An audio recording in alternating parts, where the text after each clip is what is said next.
chegando daqui, dali, de todo lugar se tem pra partir. Estamos chegando daqui, dali, de todo lugar se tem pra partir.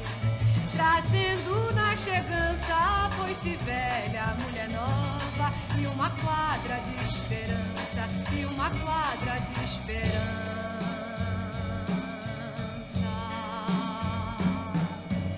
Ai, se viver fosse chegar.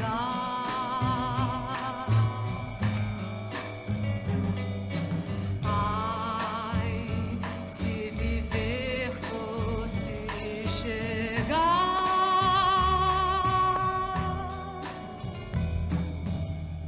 Chega sem parar, para pra casar, casa e os filhos espalhar. Por o mundo não dá de rodar, por o mundo não dá de rodar, por o mundo não dá de rodar. Estamos chegando daqui, dali, de todo lugar que se tem pra partir.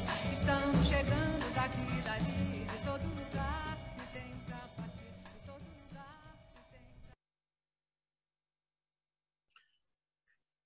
Greetings and welcome. This is Matt Meyer. I'm proud to be a member of the People's Strike National Organizing Committee and Coordinating Committee. And I also work with other groups such as the International Peace Research Association, which I'm the Secretary General of, and which is a proud member of the People's Strike movement. I'm going to be facilitating this particular general meeting, which feels a little bit like a webinar, perhaps more than a general meeting, but it is in fact a space where we hope to have two very strong presentations and also have some time for interaction. So we'll first start by thanking all of you for being here, and also by thanking Matt Benetti, who's doing technical work and also helped bring in some of that Brazilian folk music that started us off on the hour. Good people, we're going to begin with two rather special and spectacular presentations. I'm actually very excited myself to hear from these speakers, not because they're not close to us, but because they almost always have something insightful and important to say. We're going to start with a presentation from Kali Akuno, who many of you know is a founder of Corporation Jackson. And they in turn were an organizational founder of People's Strike. Many other things that could be said about Kali, but I'll leave it at those two. And Kali's going to run us through some of the history of dual power and some of the ways in which that's relevant and significant today, why it's a strategy that many of us think is vital to look at today. He's going to be immediately followed, so I'll introduce you now, by Marcela Agudelo-Ortiz. She is a psychologist and staff person at Universidad Externado de Colombia. She's from Bogota and Quito, Colombia. She's also a member of the Executive Committee of the International Peace Research Association. And we'll hear from Marcela about some of the up-to-the-moment things in Colombia, not just this last year, not just this last month, but even including some of the stuff going on today. And it turns out to be a special day today as some of the national strike there resumes.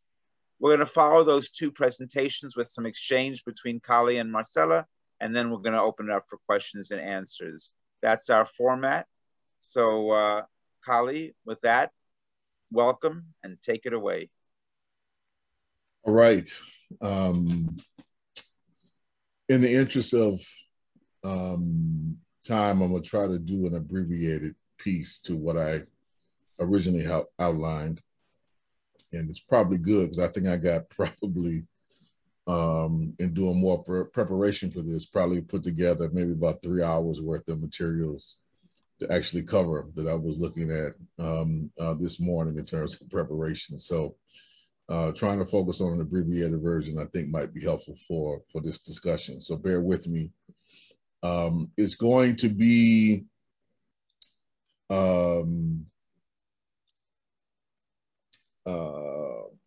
not just abbreviated, but also very reductive. Just let me give you that ahead of time, right?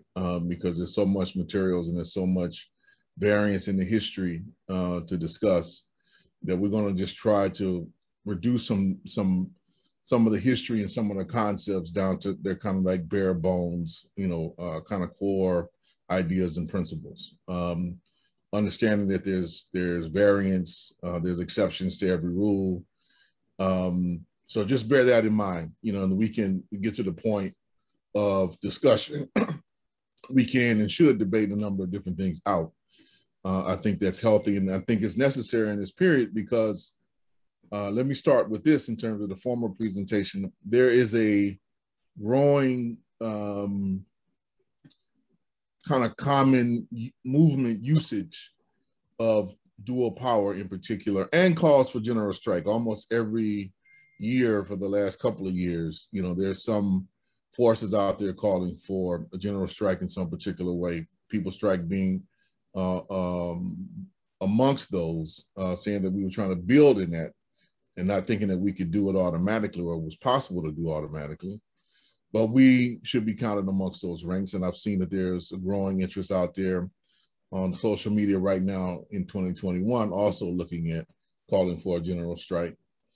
And I'd like to state that for the purposes of this presentation, let me just start off and saying off the top that the notion of dual power and general strike are conjoined to the hip, and that dual power, specifically as is being discussed in this presentation, refers to a stage in the struggle, one where the people, be it folks organized along class lines or organized along people's lines in the forms of indigenous folks fighting for sovereignty or land back, or colonized people or racially oppressed people fighting for self-determination in a couple of different ways, and have built enough power and strength to both openly challenge the state and capital to fight to a particular standstill. That's when you get to the point where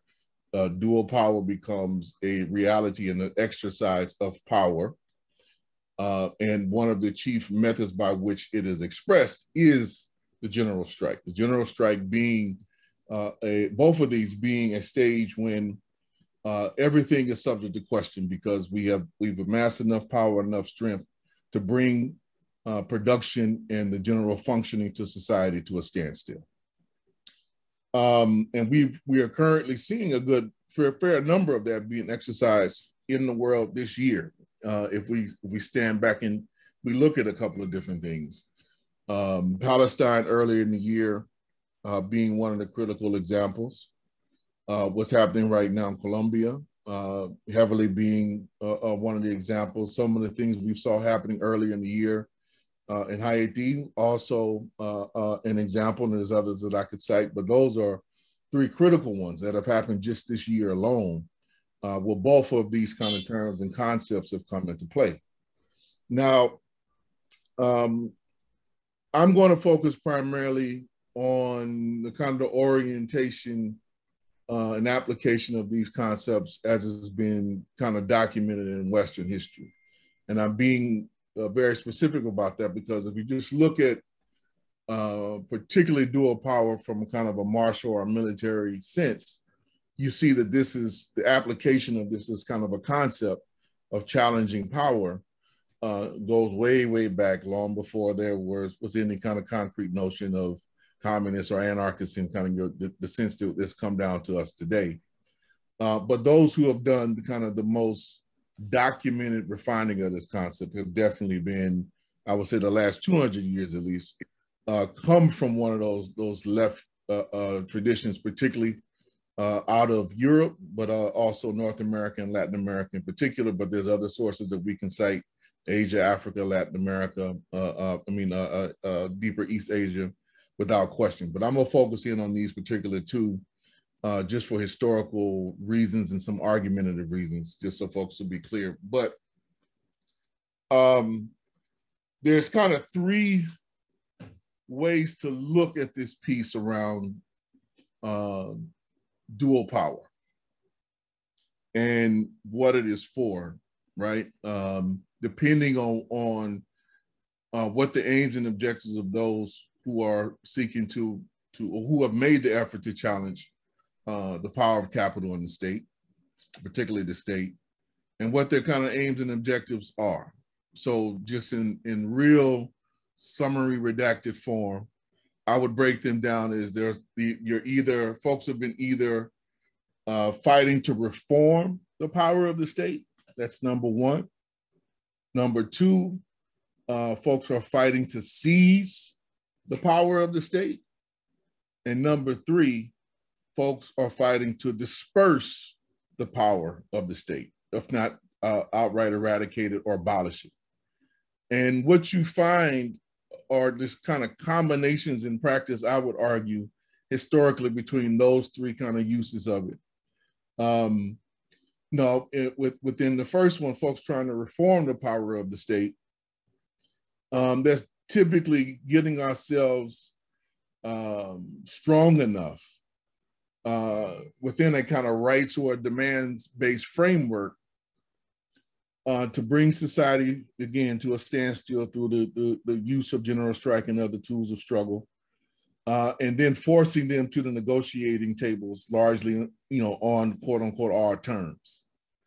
But the objective typically of folks who are playing in the game in that particular manner either don't believe they have enough power to take over the state, or that just wasn't their aim and objective, right? And both of those in history that we can cite, clearly proved to be true in a lot of different cases. The one that is the most commonly articulated and most written about in history is the second one, the effort to seize the power of the state, right? And through that, radically transform society, create a new society. And the efforts to do that are probably the three most noted of which would be the early days of the French Revolution, the Paris Commune, and the Russian Revolution, particularly the period between February and October. That would be kind of your most classic examples to look at how folks organize themselves to actually seize the power of the state and then try to use the state as an instrument to transform society. We know, of course, that happened to a degree in the French Revolution and in the Russian Revolution, and only briefly in the terms of the Paris Commune. So it didn't really get to see its kind of full vision all the way through and out. And then for the third one, perhaps the most, the effort to kind of disperse the power of the state, probably the most, to this point, documented effort to do that comes from Spain, right, in the 1930s. In the fight against Franco, but even earlier during the kind of the contest over defining what the republic could be, particularly up in the Barcelona, Catalonia regions of what this particular notion of dispersing power to the communities, dispersing power in the factories or in the farms, what that would look like. So we've had kind of concrete experiences of all three, and they've all produced different results.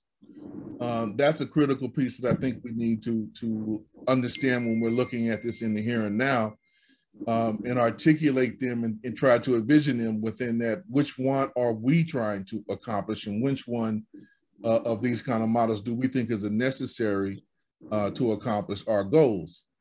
Now, I will speak to our particular experience just for a few minutes in Jackson.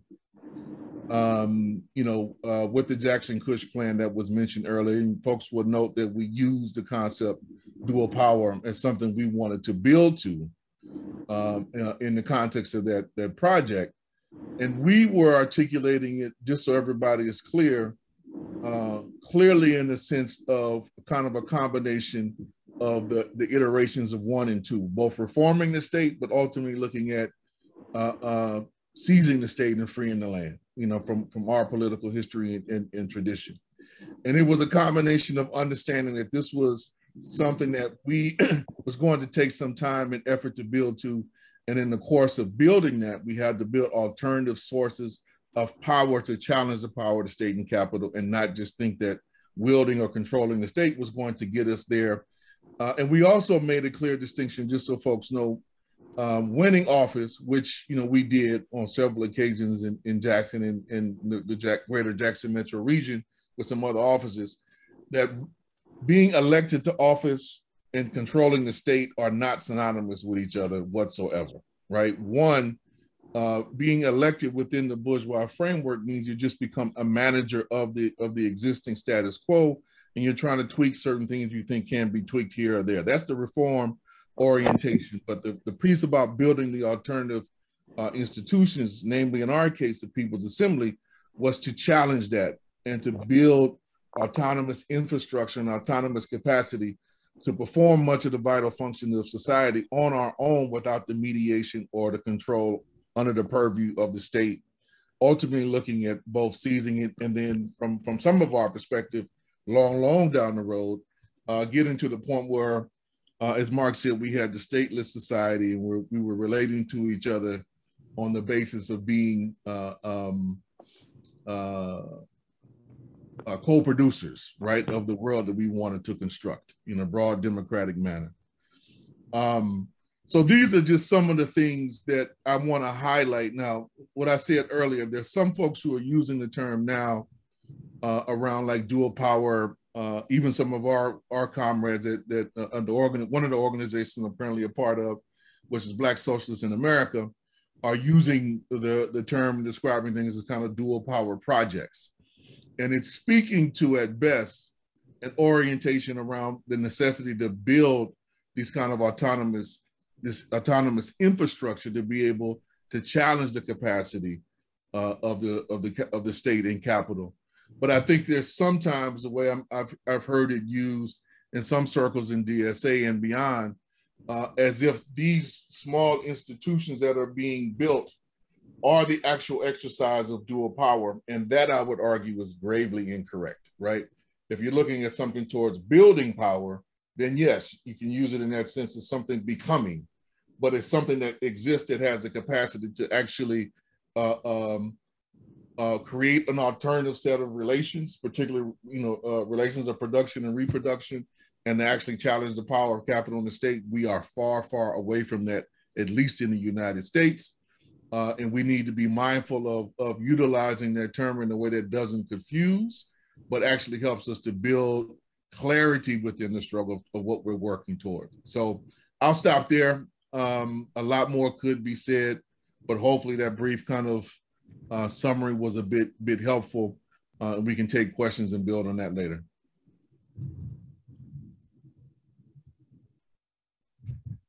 Thank you, Kali. Marcela, you're up. All right. Hey, everyone. Can you help me with the slides? Thank you. Thank you, Kali. It's quite interesting to hear you and to hear some of your reflections during all this time. I'm glad to see many people that I have seen before.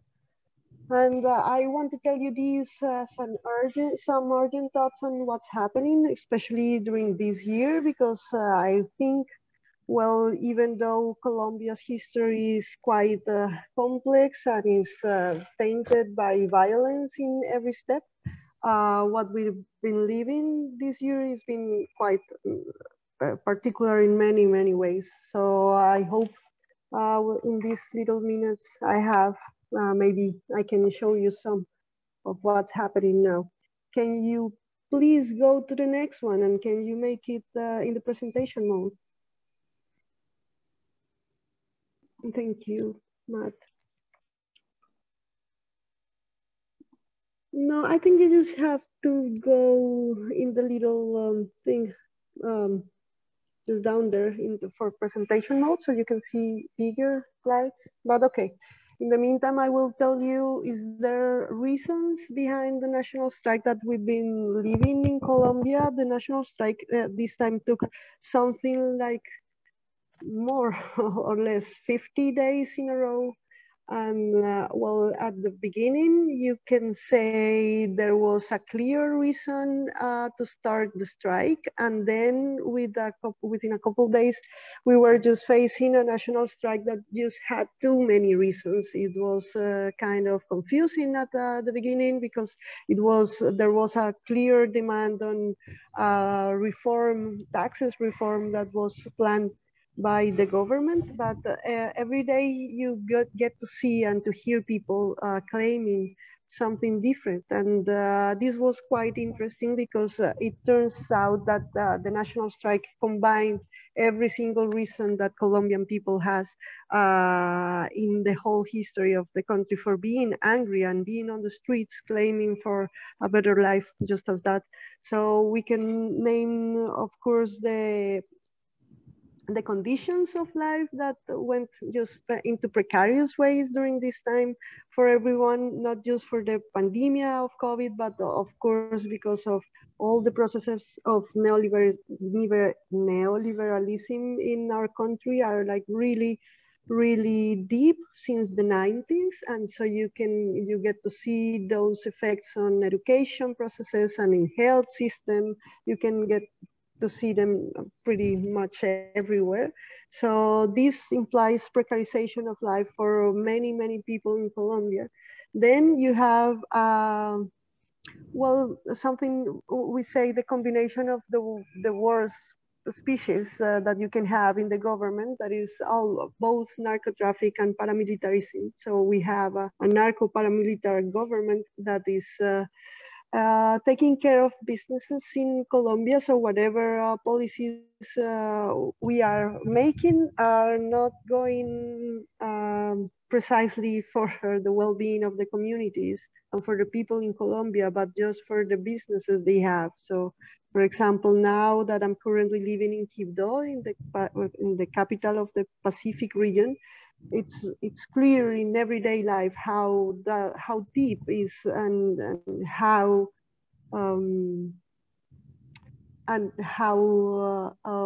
awful and deep, awful, and in everyday life, narco traffic gets to spread in everything around here because you have it as the mainly one of the only options for jobs for young folks around here, but also because you have a perfect region for connected in the production and then the distribution for the Pacific to Central America.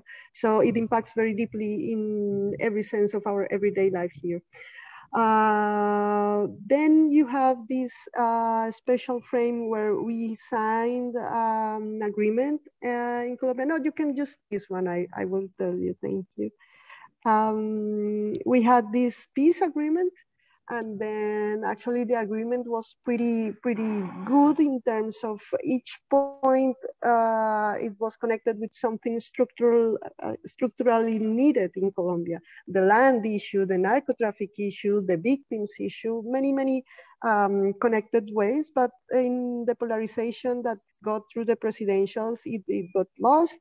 Actually, the promise of this government was to make pieces of it.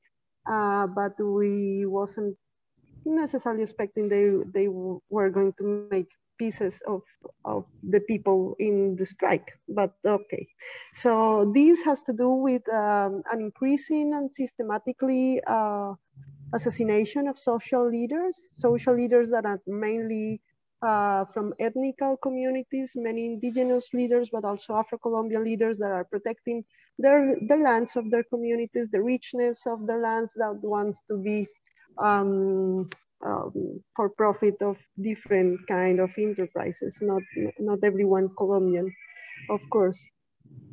And then, well, you have all kind of reforms they wanted to introduce during the pandemic, and during the pandemic, actually We had it very, very hard because our health system wasn't prepared, of course, you already know that.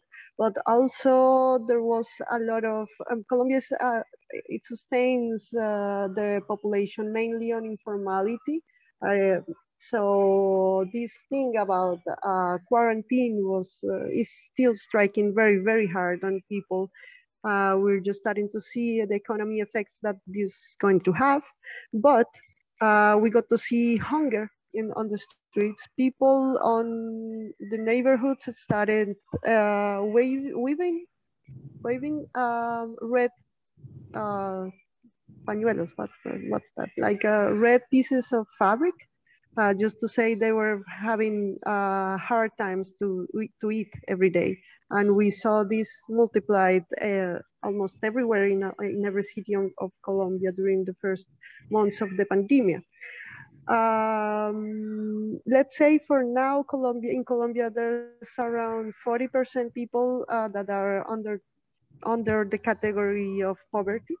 So you can imagine about that. And well, you get to see these men on the picture when even the cow had reasons to go out on strike, right? Because the agro business and everything related with the production of the land and from every product you can get that we are really rich on, and we have a long tradition and many people live from this, we are no longer interested in this. We are interested in minery, in gold, and other kind of businesses.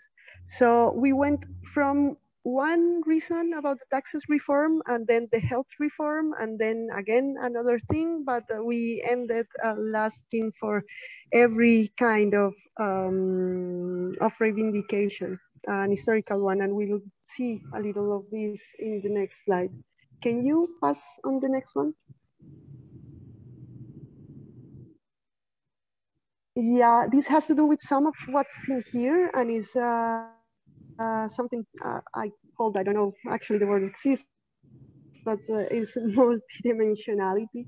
That is what we were seeing during the days of the strike. It was very challenging to understand what was happening, challenging in a good way, because it was not just another breakout, another social outbreak, coming clearly from the indigenous communities or from a social sector itself, but it was kind of mixed and confused. And in Colombia, we were always thinking, when we saw Chile and when we saw Ecuador's people rising, why in earth, if we have every single reason to rise and ask for our dignity, why is that people in Colombia don't normally go to a social outbreak? And then it happened, and it happened like this, completely decentralized. There was no one actually in the head, the people, and organizing no one. It was like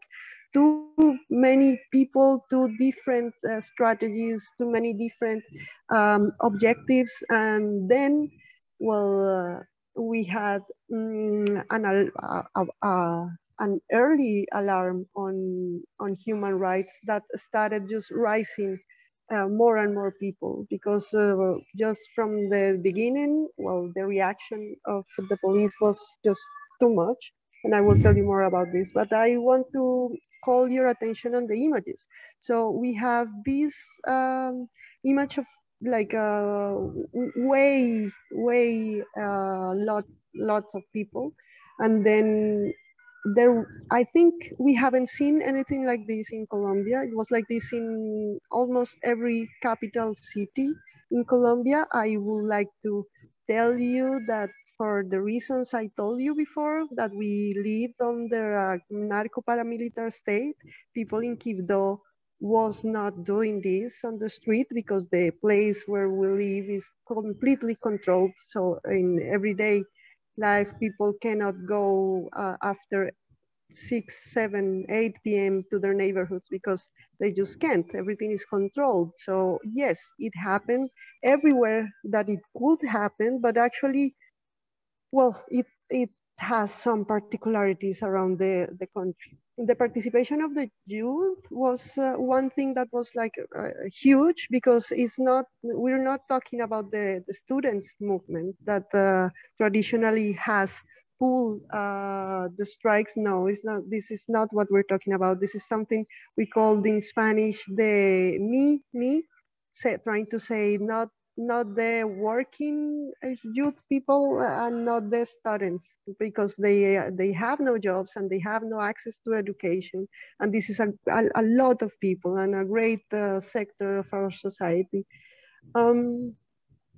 Also related with whatever happened in Chile before, that's this thing called the first line, la primera línea, that is a reaction from mainly from youth, from the young people that just was tired in the attack of the military forces, because our police is it has a military character. It's not a civilian police force. So they organized and they started to show everywhere in every space of mobilization. After that, things that were really interesting was that they get together a first line of lawyers. They were defending the first line people that were falsely accused and tried to be prosecuted because of terrorism and, well, all this kind of stuff. So now we have a first line of lawyers, but then also we have a first line of moms that got tired to see their sons get beaten and killed on the streets just because they went to protest. So there's a first line of moms, there's a first line of grandmothers, there's a first line of an ecumenic first line also, and, well, different kinds of people that got every day more and more involved in all of this. There's also this one in the middle where when you see this statue falling on the floor, this is huge for my point of view, because this is the whole indigenous claim for the strike is connected with the historical revindication of their memories. So they made this judgment to the people that were actually during the conquest and have statues from, and they find them guilty of genocide. So they're taking out statues as a result of that judgment made by the people in the Cauca region. And now you can see on the streets little signs that say not only statues are going to fall. So this connects with whatever I'm pretty sure you've seen, because this is happening also in other places. And then the other one, you get to see like this monument, and is now the face of a girl that is covered half of her face. And this was some of the greatest things that we saw during the strike. That was the graphical expressions on the streets. Now we have the counter movement for that. That is people wearing white suits and painting walls on gray. And we like to say that's the way they have their thoughts. No color at all, and no, yeah, it's like a way of saying and supporting some quite difficult idea in Colombia that is called the good people. And the good people is that people that don't go to manifestations and that is obedient and is hardworking and is complicated because it has complicated vinculations, but that's okay. Can we pass to the next one, please, Matt? Thank you. Okay, so this, is there a DDH alarm in Colombia? Yes, it is. So I think what we were seeing is whatever people on rural areas were seeing since many, many years ago. You probably have heard of Colombia being one of the countries with the highest rate of people displaced by force in the world. And then, well, it was like seeing the reaction of a landowner that is armed and angry because their subordinated workers are claiming something they can't. So as soon as the protest started, the police, you get to see one of these police guys with all the dress, the black dress and the protection, whatever. They are called the SMAT, and they're the squad specialized in I don't know, in by this moment, I think they were specialized in beating protestants, but yeah, they have to deal with manifestations and whatever it is. But for the I don't know, the material they use, the way they act, the way they perform in every single manifestation, they are provoking people just so they can harm them. So we got to see a lot of people disappearing from the first week. I'm talking for a large number of people that actually disappeared and we're still looking for, because we don't know what happened with them. There was attacks to the journalists that were covering the events. There were killings, well, from day one. No, so we have this colossal police force against some young people in the neighborhoods trying to fight with rocks and whatever they have. So in front of all these killing machines, you can imagine what's the result of that. Also, there's this phenomenon that is quite complicated, because we saw civilians, armed civilians, getting on the streets trying to control whatever was happening in the streets. So we saw the rising of, I saw uninformed last week that it tells that it was something more than 40 different paramilitary groups rising during the protest in Colombia. And we saw the videos, we saw the images, we know what's happening, and they were just allies with the police, and they went just through the street and started shooting people. So this is one of the reasons that the strike didn't stop since so quickly, but it maintained, because somehow this made us touch that our hearts and our minds, and gave us the strength to say we cannot deal with this anymore. We just cannot. Then a few weeks later, and I'm sorry to be as crude as this, many of the bodies of the young people that was disappearing, mainly in Cali, we started to find them on the rivers in pieces. And this is what happens in Colombia and what's been happening for a long time. But now they just don't care that everybody sees. But I'm pretty sure you don't get to see that much outside of our country. There was a lot of, what's that in English? When you don't allow to go the images outside. Well, there was a lot of that. Even Facebook stopped the option for live transmission, because there was one case where some young guy was videotaping the protest and he got killed just in live. So they stopped that.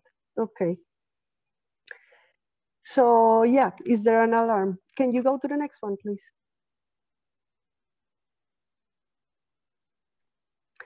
So the question is the national strike over? Because we were for like 50 days, and after 50 days, it was quite difficult to negotiate, because there was no one to negotiate with. I mean, there was a central committee of the strike, but one of the things that started happening was that people was not feeling represented by the committee. So even though they were starting conversations with the government, of course, we are not satisfied with this. Today, that is July the 20th, is our Independence Day. Yeah. So today the strike is on the streets again. We are seeing the rising again of all the people, all the young people that conformed the first lines are taking Bogota now. But we also see yesterday or the day before that they were claiming to capture some of the people of the first line, because now, well, it's more difficult to say that the guerrillas are involved with the young people and whatever, but they're trying to make the discourse, of course, with the help of the media. So we don't know what's going to happen today. It doesn't seem likely that it's going to keep up on the reading that had before the strike, but there's a lot of things that are going since the strikes. There's many people having assemblies everywhere, mainly young people organizing assemblies, popular assemblies everywhere, and there's this thing called communitary pot. Maybe that makes sense to you. I don't know. In Spanish, we say olla comunitaria.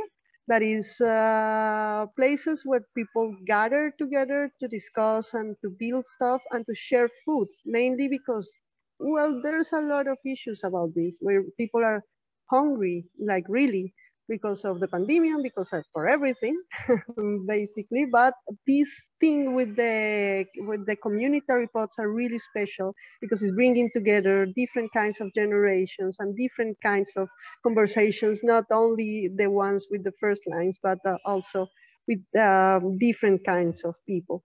There's also something that is just getting bigger and bigger, and I want to share this with you. That was maybe one of them. Well, we can go to the next one. One of the most spectacular things I think I saw in the last years, because it was very, very, very dark days. I mean, it was like really hard to see, because every day we had to count how many people disappeared and how many people were killed and how many people were captured. And well, this sucks. We are Colombians, we are used to this, but still it is heartbreaking. Still, we got to see some of the seats and some of the people joining in solidarity and making little efforts to participate and to get involved and to support whatever they were seeing. And the moral reserve of the society also got involved, even universities. Well, different kind of actors trying to pronounce and making statements about whatever was happening here. But what I wanted to share with you was this image of, there was these places called the resistance points in many cities, but in Bogota where they took a whole, well, we don't have a metro. We should, but we don't, because, you know, corruption and whatever. But we do have Transmilenio, that is similar, less effective system of buses, and we have stations all over the city. And they took one of the main portals called Portal de las Américas, and now it's called officially Portal de la Resistencia, the resistance portal.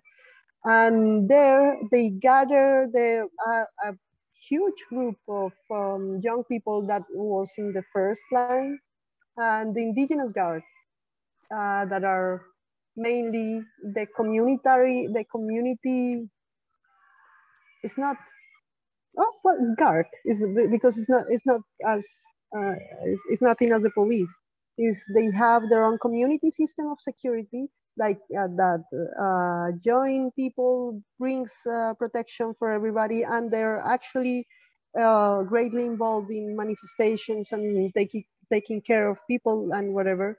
They were delivering something the indigenous authorities have, that is like a stick of authority. In Spanish, we say un bastón de autoridad. It means that you now are an authority and you have the responsibility to take care of your community.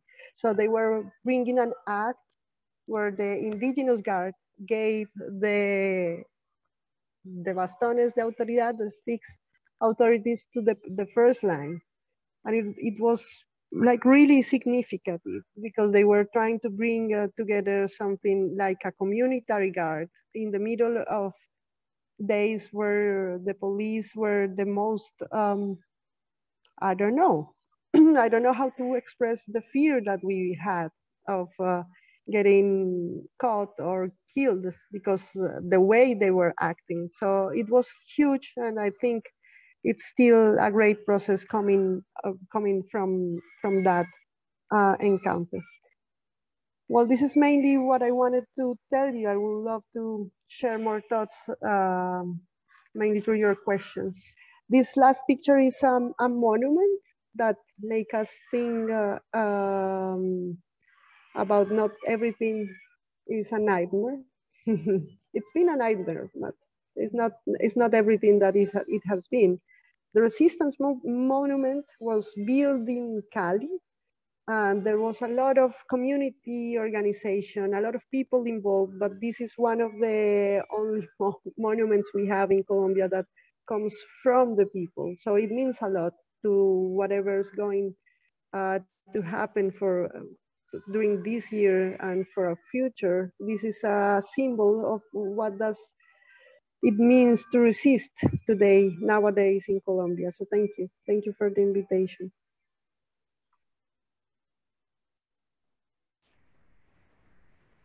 Wow, and wonderful, and thank you. So we wanted to have a little time for Kali to respond and to ask questions. And Marcela, you asked questions of Kali. So we wanted to have a little time for the two of you to exchange with one another before we open it up to everyone else.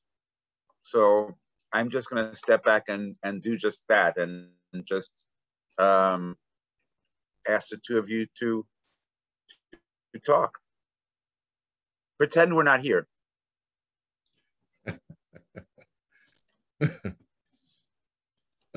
That's kind of hard, given the medium.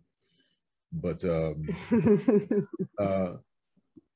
yeah, Marcela, I mean, I've been doing my best to keep up with events, you know, in Colombia, and on our end, we've been doing as much as we can to support, you know, the Black community's process in Colombia. We've been allies and partners with them on a number of different things going back many years, and are working jointly together at present through the Black Alliance for Peace, which has been trying to at least do a level of kind of mass education about what's going on in Colombia here in the United States, where there's very little, you know, real information that's reaching the general public, you know, and the movement here as well. So I want to thank you for providing folks with more, you know, detail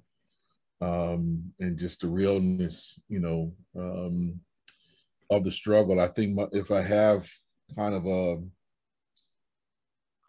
a question, you know, well, it's more of a concern, is really, but it's also a question, I guess, embedded in it. Just the thinking about the pausing of activities and now the re-engaging of activities. You know, I guess my concern, I'll just state that, was that kind of gave the state and the reactionary forces maybe a little bit more time to organize and identify, you know, some of the new activists. We know they know a lot of the old ones.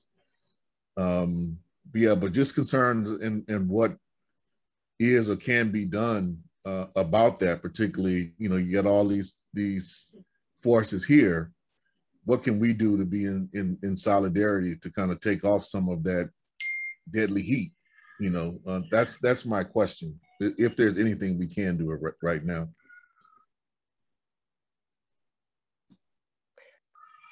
Thank you, Kali. It's complicated. I think we have thought about that question, I don't know, maybe 2 months ago with Matt and the IPRA committee, when things were like really, we had this meeting where I was just crying because I'm a professor, and I was just, having this enormous fear of one of my female students were catch by the police because they are acting like really like the other forces. So it was like, as you described, so this deadly heat. I think it slowly went just slowly and slightly going down because we have some visit from human rights commissions, but still, I mean, the thing with this situation now is that when you have the history of violence we have, it's like we're living through a time that it doesn't really matter anymore. Nothing. Like really. It's just like the feeling that it doesn't really matter. So that has two different sides for answering your question. First one, I think, yes, there's a lot it can be done from the outside, that is pressuring, making pressure and more pressure to get more commissions on human rights and to press the government to stop, basically. Because we from inside, we're not able to do that. They are going to be just like more and more hard on us. It was the other thing is that things went so bad, but so bad that we did not have any other alternative that organize. It is like that, because when they take everything you have, you don't have anything else to do. So there's a lot of people thinking what can they do to stop and to help each other. So there's a lot of interesting things happening, but I'm afraid that if the strikes and the protesters go on the streets again,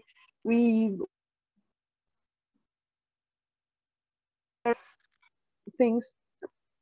I think you're listening. Yeah, can you hear me? You stopped moving. We can still hear you. We can still hear you. Just say that last sentence. Okay. Yeah, you froze for just a brief sentence.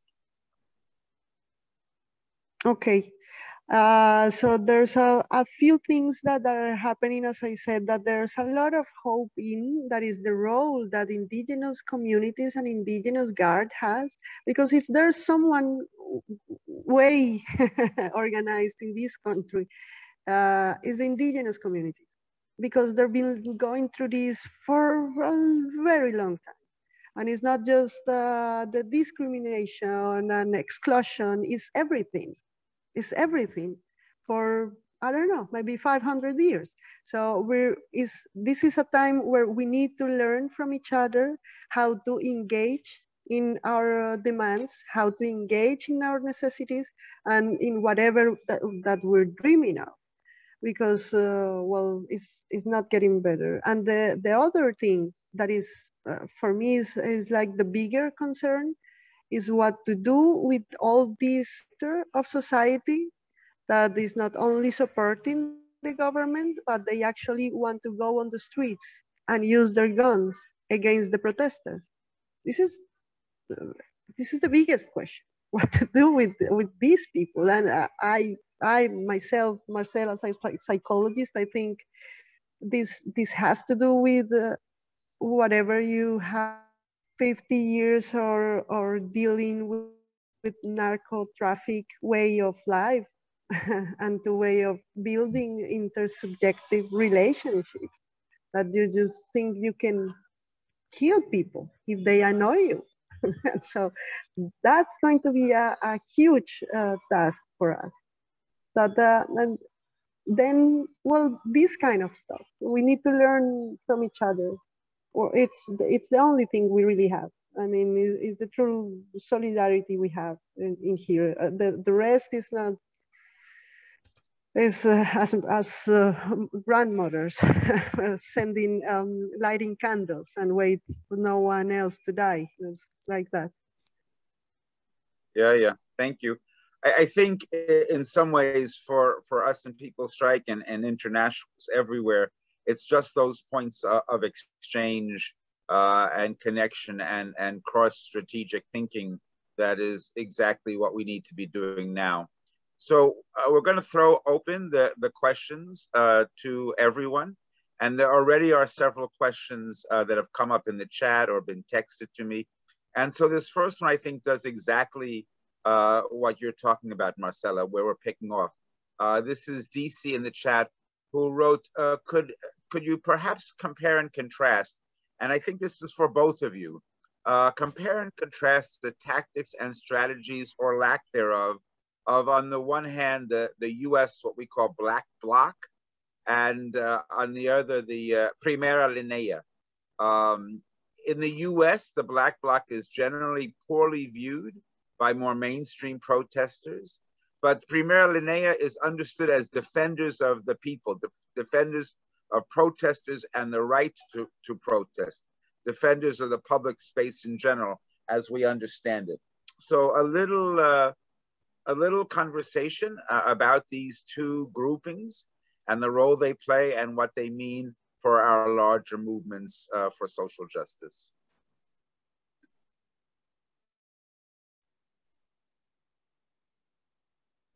Some of that, the internet blanked out towards the end. Matt, could you repeat just maybe the last sentence or two? And also, I don't want to get too big into it, but if DC is here and can, because it's DC's question, but basically it's about looking at how these groupings of militants, you know, with different tactics themselves, are viewed differently. In the one case, in some ways, the Black Bloc in the US being seen with a fair amount of suspicion and negativity, and on the other hand, the Primera Línea being seen as protectors of the people and of protest movements, and what those two groupings look like in your evaluations and from your experiences, either and both of you. Mm-hmm. Okay. Well, I'll start Dale. and just speak about my own experience and orientation with a fair amount of experience for both. And the common thread for me is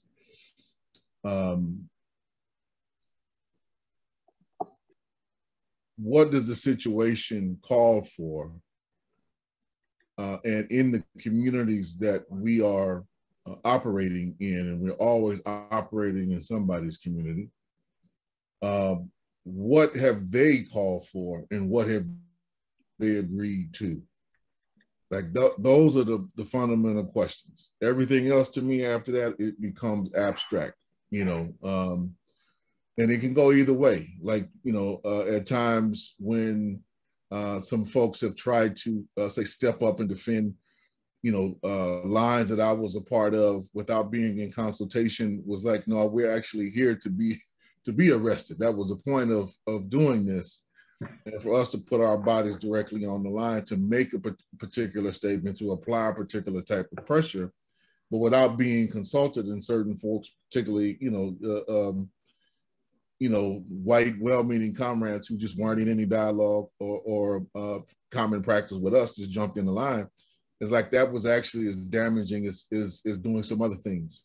So, you know, it's how do we have some practice with each other and be clear about what we want to pursue? That's the real question. And then we can negotiate the extent to which, you know, we think the state is going to respond, how we should respond to it, when and where sacrifices are going to be required, who will make those sacrifices. Because it's not like anything that we do at this stage is not going to come without sacrifice. The greater the intensity of challenging the actual control of the state and capital, the greater our response is, the stronger the response is. We know they're going to respond with corresponding, if not equal and greater violence.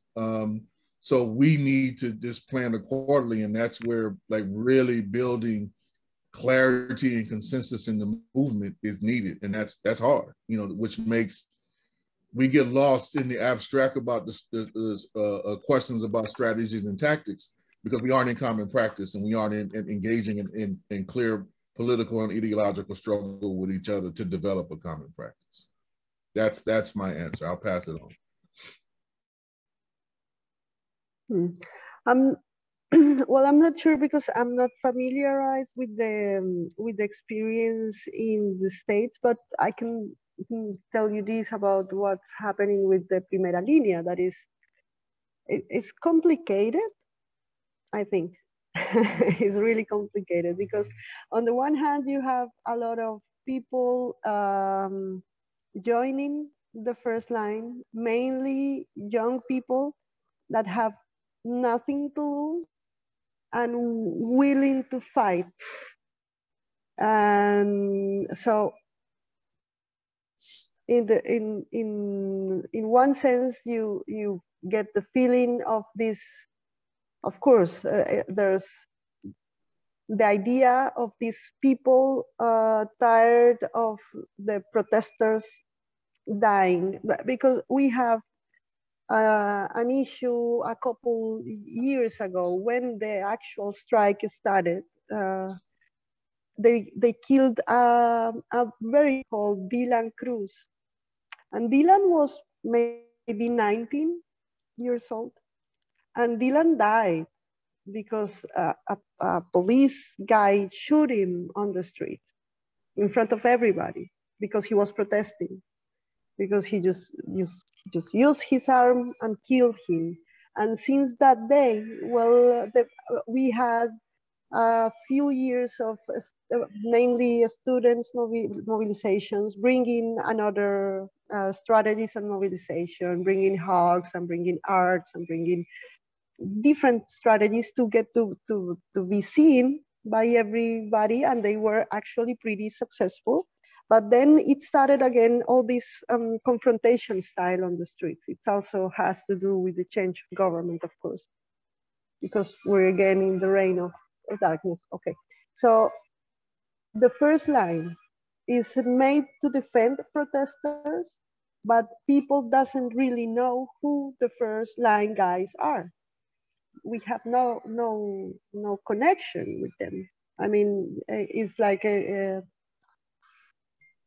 of course, it's a massive movement, but I mean, probably the motivations that bring these guys into the first line of confrontation are quite different from what a person like me can imagine, because there's a lot of precarity in their lives, because they have really nothing to lose. Most of these young people were kicked out of their houses, so they were just camping in the resistance points. They were disappeared because this, of course, made them very, very vulnerable, because they had to stay in the streets.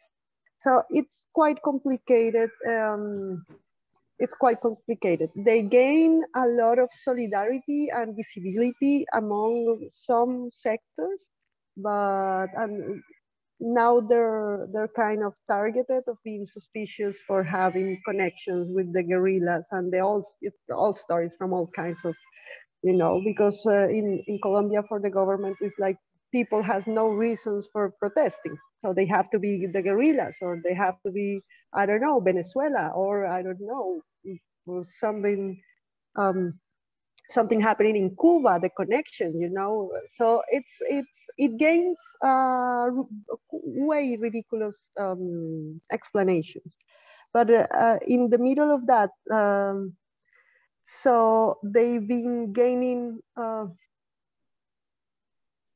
a way to stand in confrontations, but I don't feel comfortable about the idea of making them heroes, because I don't think someone that dies on the street facing a tank, a war tank, that's not a hero. That's someone we should have protected. That's a young life that we should have protected and bring into shining. So I don't know. I have mixed feelings about that. I don't know if that answers the question. I think maybe not, but okay. Some of these questions don't have final answers, at least not yet. I want to combine two questions, and actually I want to ask Rachel if you'd unmute yourself for a bit, maybe even put yourself on screen to do the part two of this. So Joel asks in general to everyone, how can we build a real general strike movement in the US? And Joel says, please be specific. But Rachel, your question gets us into some more specifics, and I'd love you to voice it yourself if you can. Sure, Matt. So, yeah, so my question is just what's the relationship between the strikes that we're seeing, the walkouts, the Burger King, everybody walking out saying, I quit. The strike we're helping with tomorrow of Uber, Lyft, and app and gig workers, you know, the list goes on. What's the relationship between that and how should we be relating and organizing with folks in the interests of this longer term general strike? Also, another tactic. Thank you for those questions, Joel and Rachel. And just last thing to throw in on that is recognizing that there is also this relationship between completely newly organized labor, people who are just stepping up right now, and then organized labor, the left of organizing labor, of which is helping some of the new worker formations. Some of them they're helping, some of them they're not. So, you know, sort of what needs to happen there as well. Well, I can, again, just speaking to the US, I think other nation states are in profoundly different places than where we are. I think the thing that we have to recognize, and last year for me, and to try to summarize some of the last year of experience of people strike, at least from my vantage point, I think one of the critical things that was just reconfirmed was that the vast majority of working class folks still think that gains can be made under the present set of arrangements. And until that is proven false, you know, the strike activity is for greater control over, you know, their bodies at the workplace, you know, in forms of protections or greater benefits or greater wages or some combination of all three, right? Now, I think we clearly see a number of signs that the system is not able to provide all of those in equal measure. But I think a lot of folks have to, you know, are going to have to go through that directly and go through phases of struggle directly. So I think our role at this stage, if that is what we understand, is to encourage as much kind of strike activity to gain as much as you possibly can.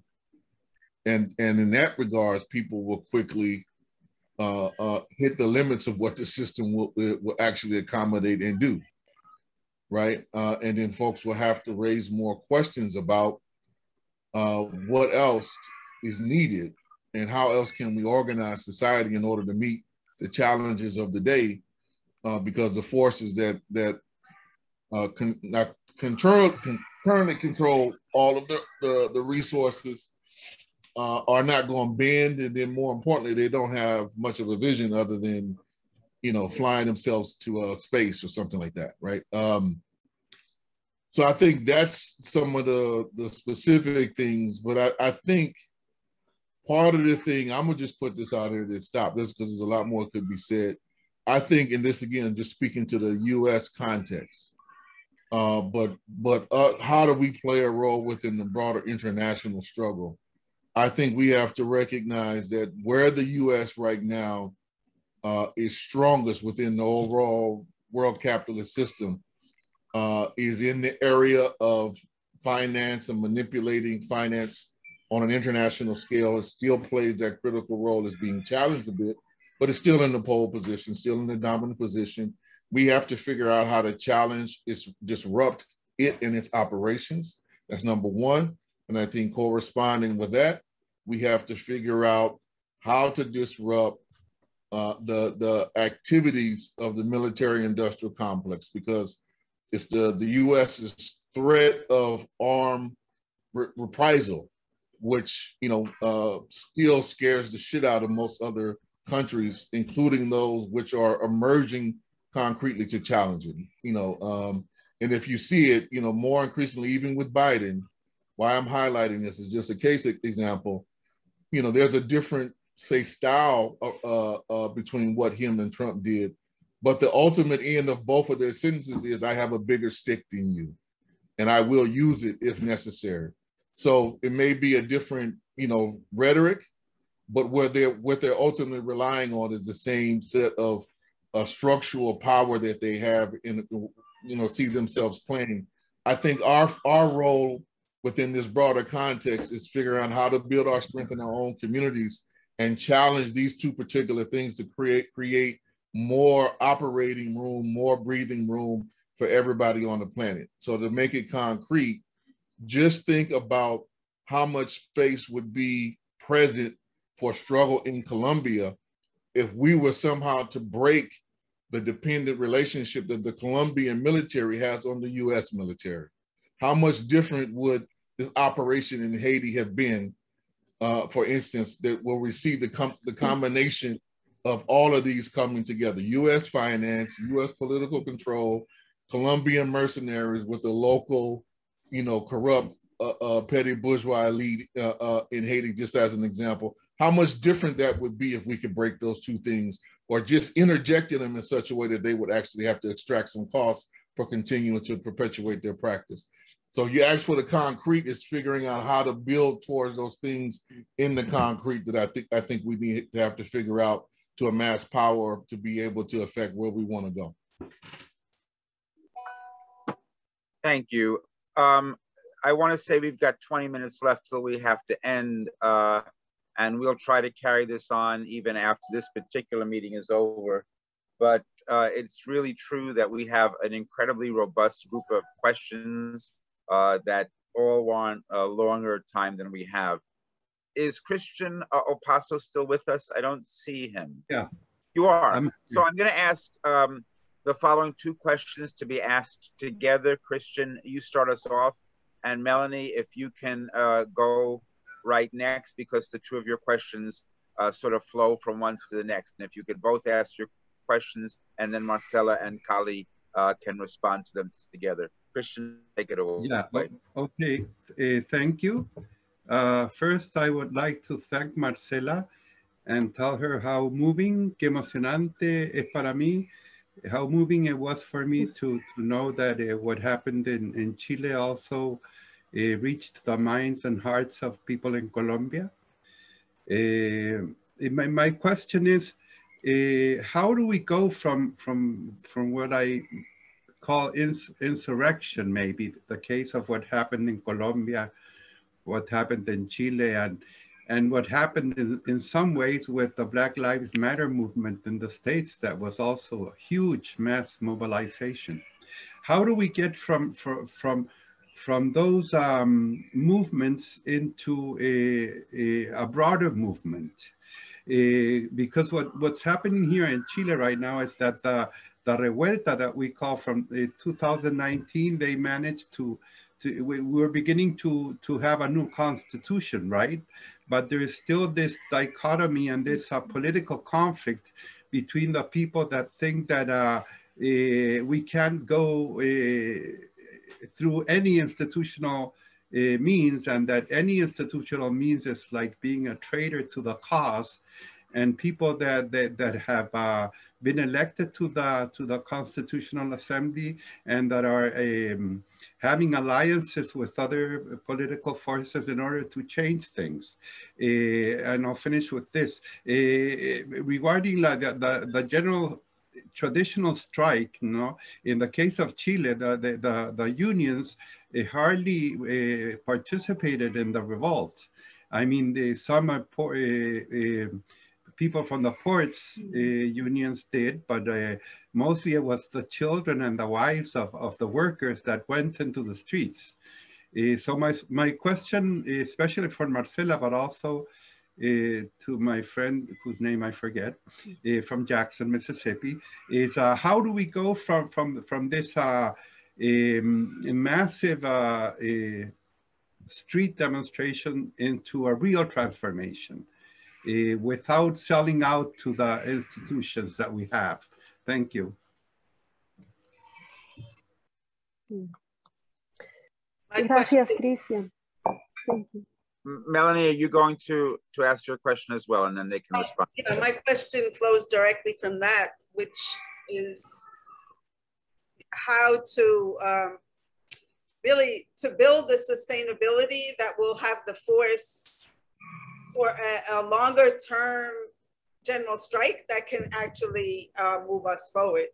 And it's like we have the activism, it is essential, but how do we help shape that form so that it can move us in the direction we need to go? And it's even in terms of the point about the relationship between Haitian military, US military, and the international component.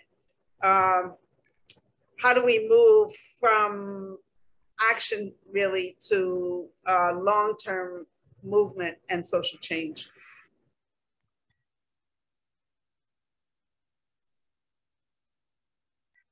Well, should I go on that? Please, yes. Well, if I had the answer, many things were different in our struggles everywhere. So I don't have the answer, but I have some thoughts. Because in the early social breakout, so the students, I'm a professor in a university, and the students start calling for a joint assembly. We have never done that, joining in an assembly among the students and the teachers, professors, researchers, everybody. Called from the students saying to us, okay, so we need to go to the strike because you've seen what's happening. So but mine is a private university. And it got really interesting because we got to reflect and to dialogue about, is this the best time for a place that mainly works thinking about society to stop? Is this the better time to stop as a university? Is this really what we want? Is this the way we can support what's happening just by closing by and saying, okay, nobody else is going to be here? So of course it was, there was an administrative and whatever reason, but also because what we decided that day was we are going to get deeper in what's happening, and we're going to bring all our classes into whatever we can ask ourselves and well, interrogate of what we're living. Actually, now we're building this permanent seminary with some colleagues there because it hasn't finished.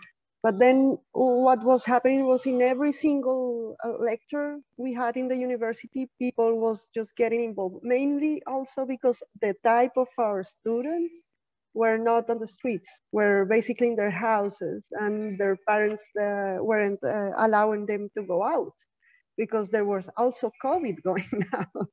And it was a complete madness at the time. So it was a lot of things, there was a lot of tension. But then we started realizing that I'm a professor in a social sciences faculty. And then students started acting like, okay, now we're seeing, because now there's reasons. And then we were like, but we were, since day one, we were trying to teach you and to bring to you the necessity of a more engaged social sciences in this country because of our history. What does it show to us? That for them and in their experience of a generation, they were feeling that, okay, now we're seeing reality. It means that we are experiencing a great disconnection of reality, and that they were feeling that now is the time to act and to do and to build something different. And we're starting also saying like, well, yes, of course, but also before and also after this, because it's not necessarily just the strike that is going to bring all the answers and is to allow us to build different things. This is a thing you have to do every day in your life. This is a tension you will have to deal with every day in your life, because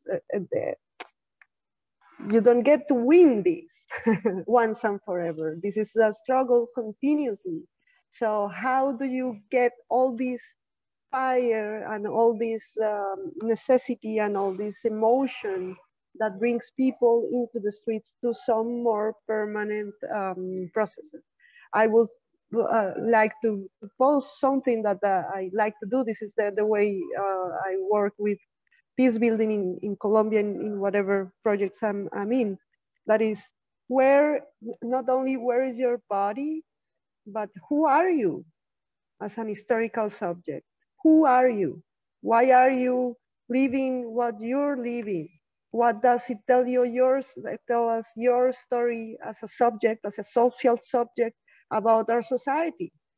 What does your history tell us about the way we live? And what does it tell us about what we have to fight with?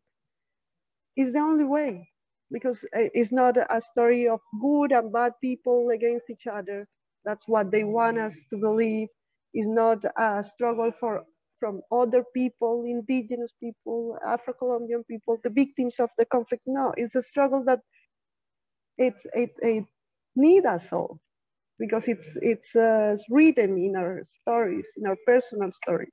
So if we are able to mobilize this more, is okay. So it's a personal level, but it's not personal at all. It's a structural difficulty. So if we are able to match these things, you might have a possibility of this fire not to go away, because, well, we see it, we see it going away. People get excited and then they go to work and, well, continue living, you know.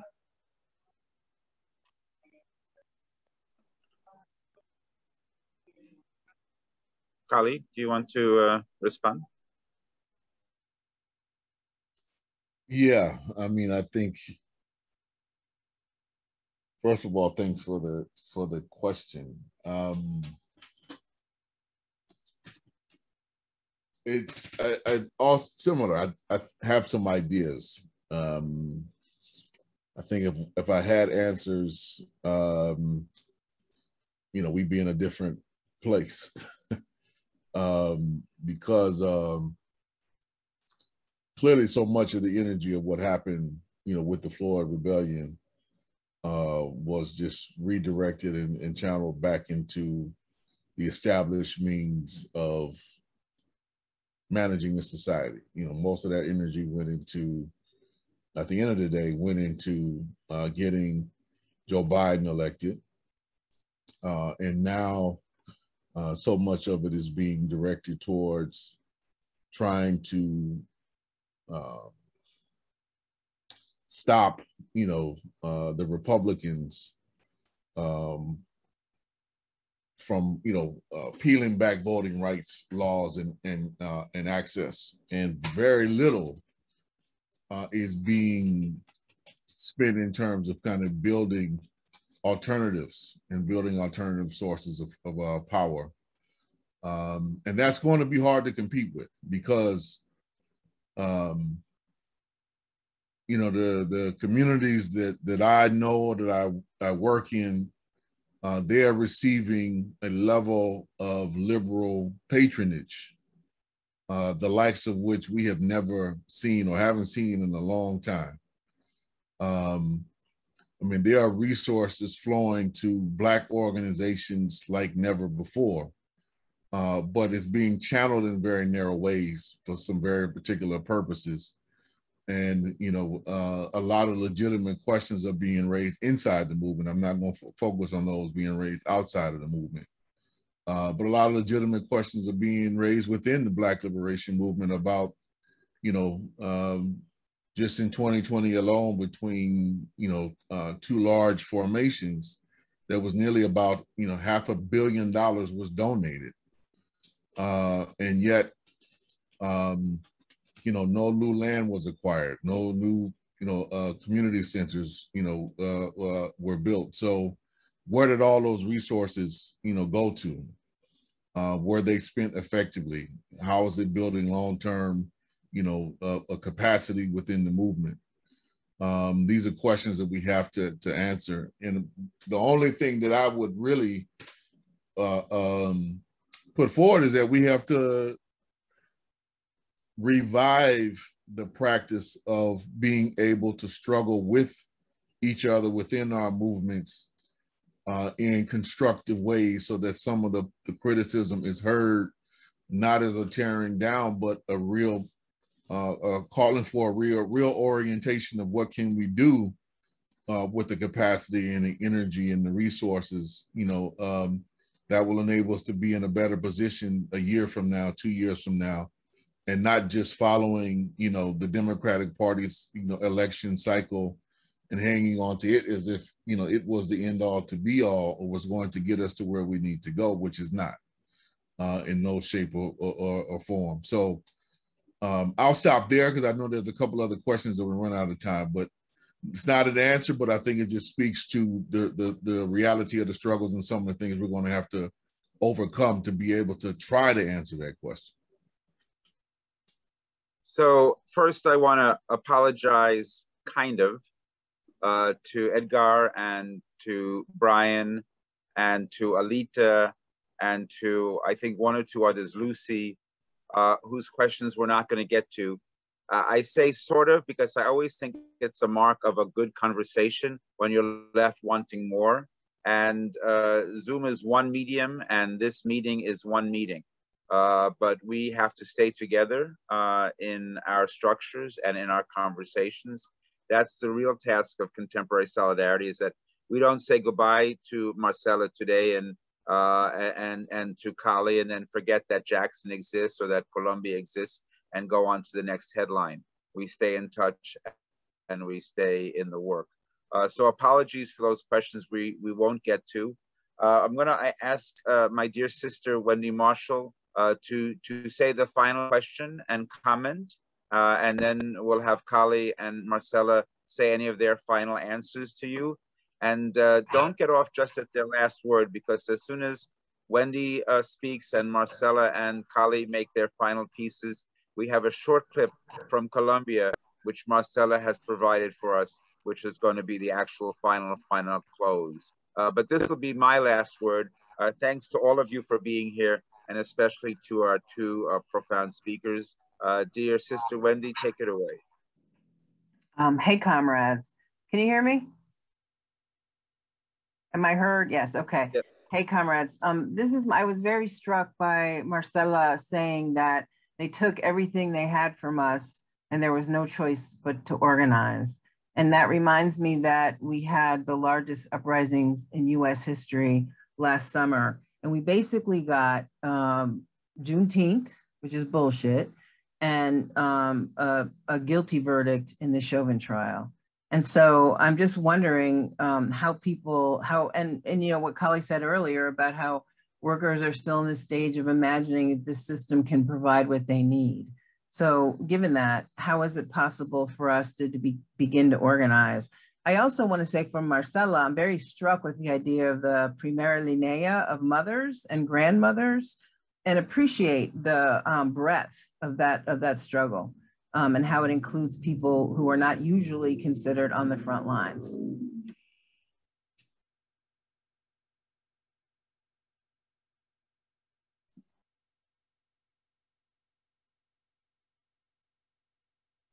All right, you've got a minute each. Which one of you wants to go first? Dios mío, voy. I'm going to try to do some. I would like to say to Wendy just this impressive thing that happened actually with the first line. It was so disgusting what was happening with you get to see policemen shooting on the streets, going into the neighborhoods, shooting to the houses of the people. Everybody here was seeing this. So it was so I don't even know what's the word in English for that. It's not irritated. It's just that you hate it completely. That there were first lines of grandmothers just like willing to say, so you know what? Kill me first. You want to kill my grandsons? Kill me first. Go on, kill me first. So they put their bodies also on the confrontation. But there's also this first line of lawyers saying like, okay, but you know what? We're lawyers and we're getting to see that you're lying and you're not going to prison because there's no charge at all. So everybody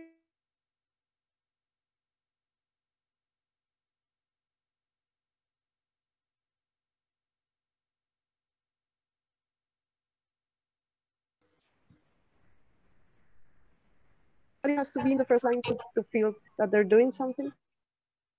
What's the place everybody has in this scenario?